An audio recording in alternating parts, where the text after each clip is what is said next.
Hey guys, Mike with Old Iron. You know, I was on the old internet the other day and wasn't feeling too well. I had that bug that was going around, so I was just kind of sitting around watching YouTube videos on TV all day, or laying around actually. But came across this guy, and I'm not gonna give his name. Matter of fact, I can't even remember his name, but I will tell you it's a Canadian channel. And it's not Bad Chad, and it's not Mike from Rust Valley. Those are the only two that I definitely know that are in Canada, off the top of my head. And I think Fritz might be too, but that's a different story. This guy does a video, and he's like, if you think you could build a car for less than $20,000-$30,000, you're just crazy, and just going on and on. And a matter of fact, I watched a couple of his videos, and every last one was so negative. I don't know how he's got a following, to be honest. Could be a heck of a nice guy. It might be an act. I don't know. I didn't, I'm not into that, so I just didn't, I watched like 2-3 videos. I'm like, okay, that's enough. Did I see a pattern? Here's the deal. Can you build a car on a budget and have a nice one? Of course. Of course you can. Now, here's the deal. If you buy a project car and you break open a Classic Industries or, what is it, LMC truck or whatever, one of the catalogs, and you're like, okay, I'm going to order this. Yes, you're going to spend $20,000, $30,000 on restoring that vehicle. Hands down. If you're going to armchair build it, is what I call it, where you sit there and basically order parts out of the catalog and they all come via FedEx or whatever, get dropped off on your door and you slap them all on the car, everything's brand new. Yes, you will spend $20,000, $30,000 on that vehicle. Easy, if not more.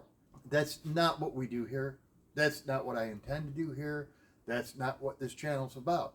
This channel's about being a broke bugger like me and working with what you got and resourcing what you don't. And that's exactly what we do here.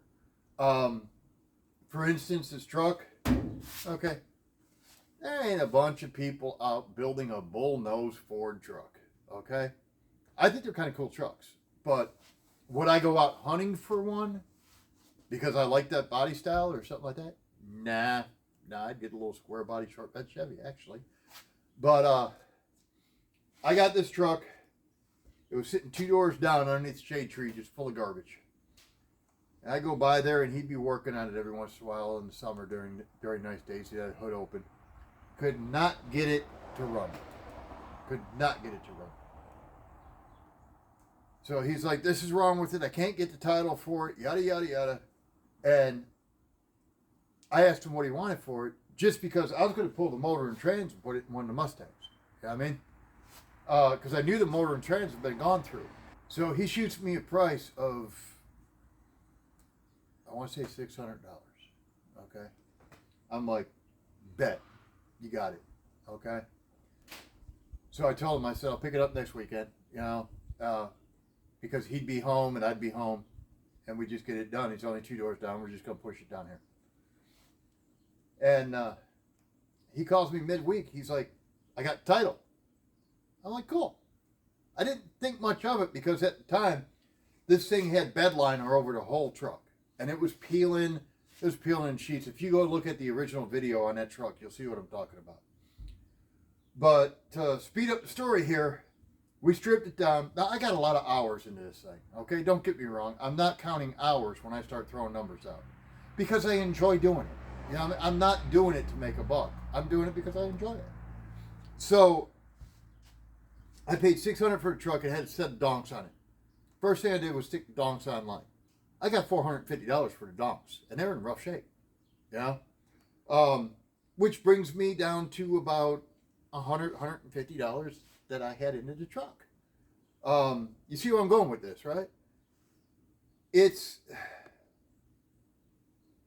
I've completely stripped down the vehicle, down to bare metal, the whole thing. Doing the body work. We did the patch panels. I got $40 into the patch, or no, $56 into the patch panels that we put on. These right here. I fabricated the smaller ones myself. out of scrap sheet metal I had laying around. We rewired it, went through the brakes and suspension,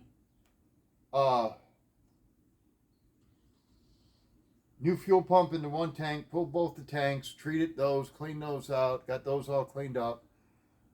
Did the whole frame rail and underneath of the cab is all cleaned and redone. New fuel lines. Engine compartment's been detailed. I've got everything to finish this truck, including the paint. I'm lacking. I got to get a fuel pump for the other tank, which is what, about $50, okay? I'm just throwing numbers out there. I could probably get it for about half that, but say $50 for the fuel pump. And I think I got to check. I ordered new weather stripping for it, and I cannot remember whether the door sweeps came with it, so I might need to get a pair of door sweeps for it, or the window sweeps on the door. Besides that, I've got everything to finish this truck. I don't have $1,000 in this truck right now. Now, so yes, you can build them cheap. So there's plenty of stuff that you can do, and you don't have to break the bank, man. You know, and now, will any of these vehicles be, you know, concourse grade, fully nut and bolt restored? No, like I said, that's not what we do here. You know what I mean? Maybe someday. I highly doubt it. Okay. And I mean, another example. Got the Camaro here. My brother called me up one day. It sat in his garage for 14 years, man. He called me up. He's like, I'm never going to do anything with it. He goes, if you want it, come get it. I hooked up the truck, hooked up the trailer, drove 3 hours, picked it up, bought him dinner, visited a little bit, came back here. That was it. Otherwise, I wouldn't have this. You know, I had to replace the whole fuel system, new fuel tank, sending unit, fuel lines, filters, injectors, yada yada yada. The whole fuel system's new. Got it running. Went over the suspension, new sway bar links, new brake pads in the back, new shocks. Needed an alternator. Put a new belt on it when I changed the alternator. I've got maybe ballparking it. I've got it written down in the house, but ballparking it, I've probably got about $500-600 in this car right now. I bought new headlights, side markers, running lights. I still got to buy the weather stripping. I got new shocks for the back hatch and the hood. Bought the cowl for it. So about $500-600 is what I'm guessing. I've probably got about that much more I got to put into it. Actually, a little more. I probably got about $1,000 by the time it's done. And that's because I need to get new set tires. New set tires ain't cheap. That's almost $1,000 right there. And I still got to get the weather stripping for the doors. Besides that, I got everything to do this. I got the paint. I've got everything. So, once again, I mean, both of these will be finished. And, you know, knock on Ford, I'm hoping that they're finished nice enough to where I can take them to like a Cars and Coffee or a small car show or something like that. You know what I mean? They're not going to be featured in some concourse of World of Wheels or some crap like that, but they'll be nice. It'll be something I can be proud of and something that, you know, I can enjoy for about $2,500 a pop, man. Now, does that happen every day? No, and they're two kind of extreme scenarios, but nothing. The most expensive project I have is a 40 Pontiac. I paid $1,000 for it. The Mustangs, both Mustangs, I don't have $1,000 into, including all the new metal for them. You know, and probably including the motor and trans for the one. which is ready to drop in. Might be a little higher with that. I'd actually have to sit down and figure it out. I'm doing this video on a whim. Uh, the Dart I got at an auction. Now, granted, I drove 5 hours to get it each way. You know what I mean? But it was up north. I got family and friends up there. We visited. I picked up the car, came back. So it wasn't a wasted trip. I think I paid about $130 for that 64 Dart. Got it home, freed up the engine, and got it running before it got off the trailer.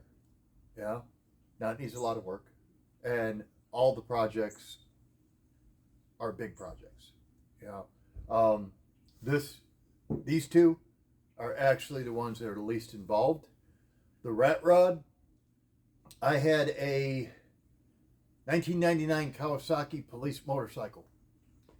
I picked up off Facebook Marketplace or Craigslist. Picked up off of Craigslist for $100, and that's when I was in a little better shape. I was going to fix it up and ride it. Well, then we got in those accidents. Well, I got in both accidents, and after the second accident, I knew I was not in any way, shape, or form ever going to get on a two-wheel motorcycle again. So I ended up trading that for the Rat. I got $100 into the Rat. Because I paid $100 for the bike. I traded them even up. So I got, and with the Rat, I got a set of Zumi headers and a pair of Firestone pie crust white walls. There's my $100 and then some. Not including the car. So you can run across them. You can find them. It depends on how much work you want to put into them. My buddy Reese, he's building the Frogger, and we'll be doing videos on that in the spring. Okay, I wanted it to get to a certain point because, quite honestly, when he brought it here, I thought he was out of his damn mind.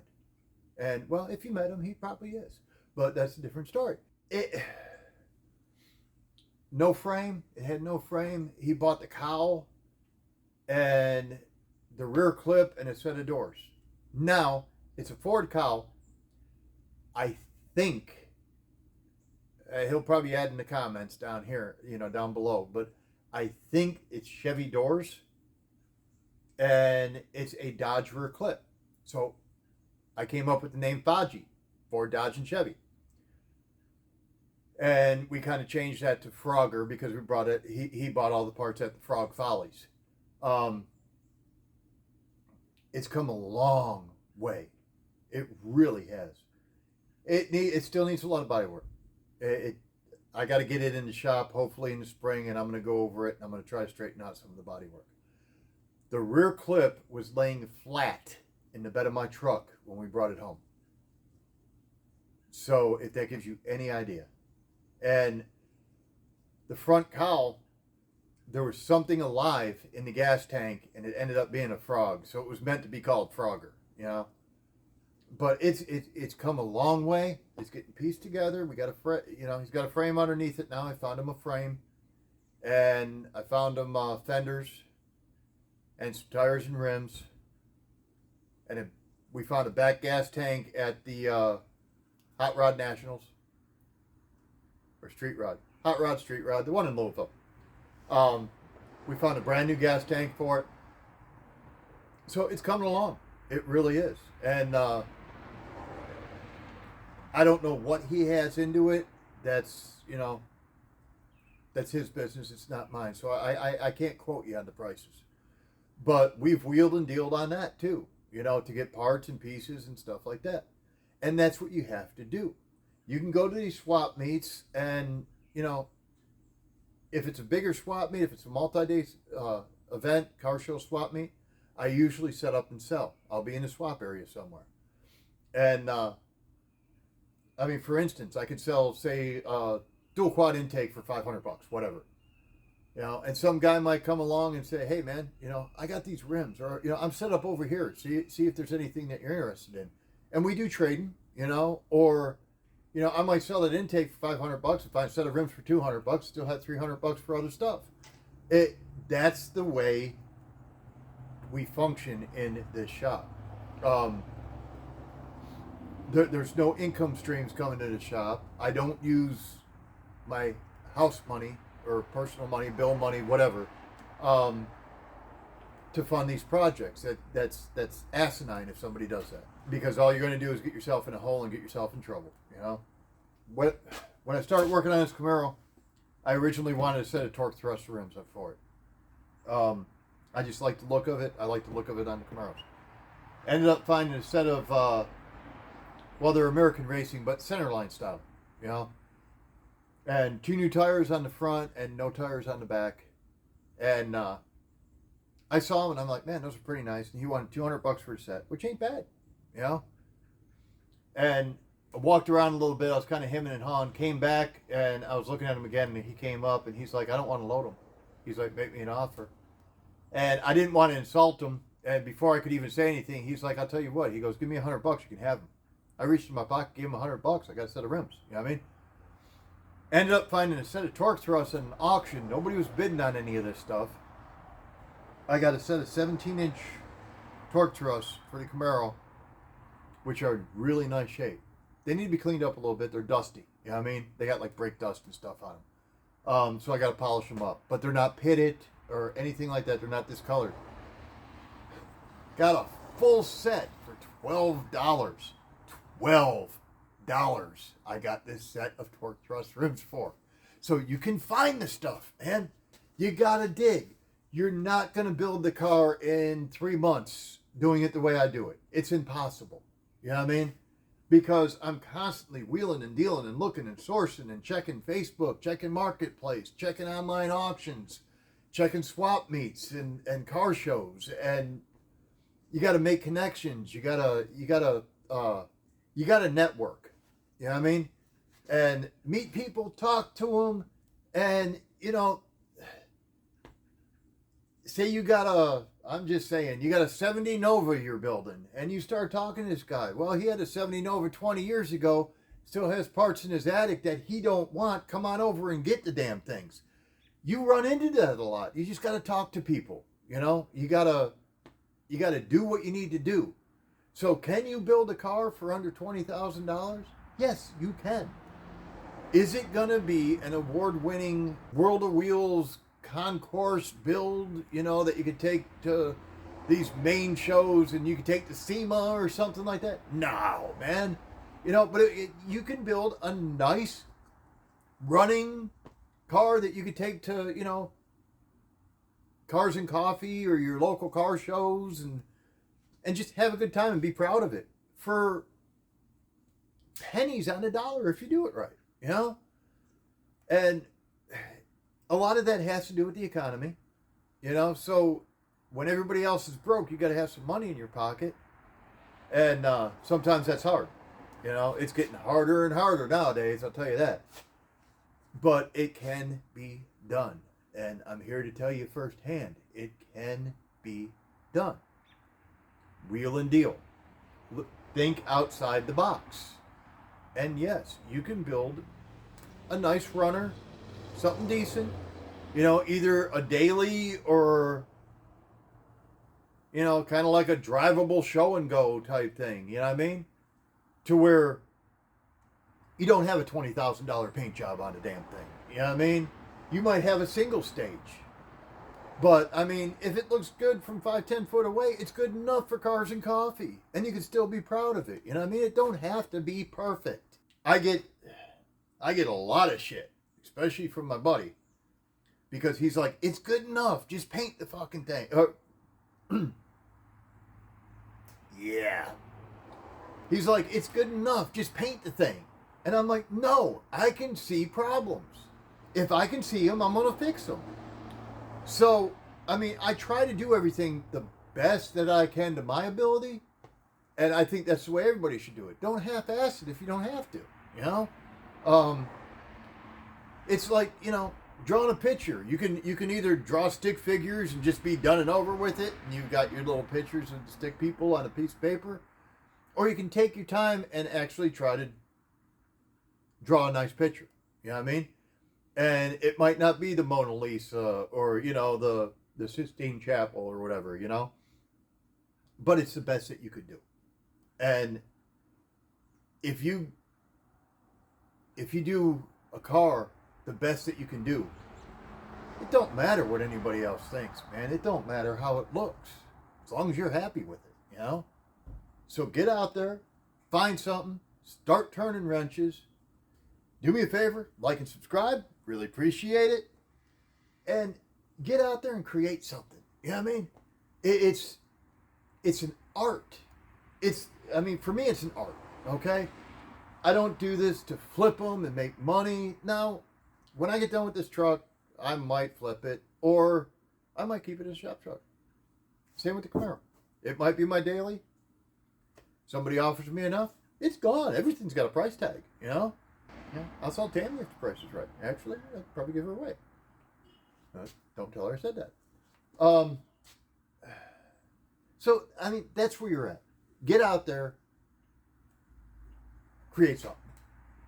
That's simple. Whether it takes me, I don't. What people have a hard time understanding, at least my friends, I don't care if it takes me 20 years to finish this Camaro. I enjoy coming out here. I enjoy working on it. It's not about rushing to get it done. It's about seeing what you can do, what you can create. And that's what it's about for me. And a lot of people don't understand that. They're like, well, you're not getting this done. You're not getting that done. It don't matter to me. It really don't. Would I like to see all these done? Oh, hell yeah. You know? Be a fool if I said no. You know what I mean? If you're going to start something, sooner or later you plan on finishing it, or at least I hope you do. You know what I mean? But like I said, it's not what it is about me. I can see each one of these vehicles done in my head. Each one, I know exactly how I want them. That changes a little bit here and there, but for the most part, I know what. As soon as I look at a vehicle, it's up here. Yeah, and I can see down to the finest detail what I want the end result to be. It don't have to get there all at once. So that's the moral of the story for today. Don't let these YouTube guys go around and tell you that you got to have, you got to have $250,000 in the damn bank to have a nice car and to enjoy this hobby, because it's just not true. What they're doing is they're trying to I guess they're trying to hoard the deals for themselves. Maybe, I don't know. I don't know what the reasoning is to. We should all be trying to get people into this hobby and into this culture, especially the young, especially the kids, man. You got a little kid, you got a grandson or a son or a nephew or the kid next door, whatever, and they have an interest in what you're doing in your garage, you need to be teaching them. You need to be showing them, and you need to nourish that, because that's what the future depends on. You know what I mean? But that's enough yapping. I appreciate every last one of you guys, and we will see you soon.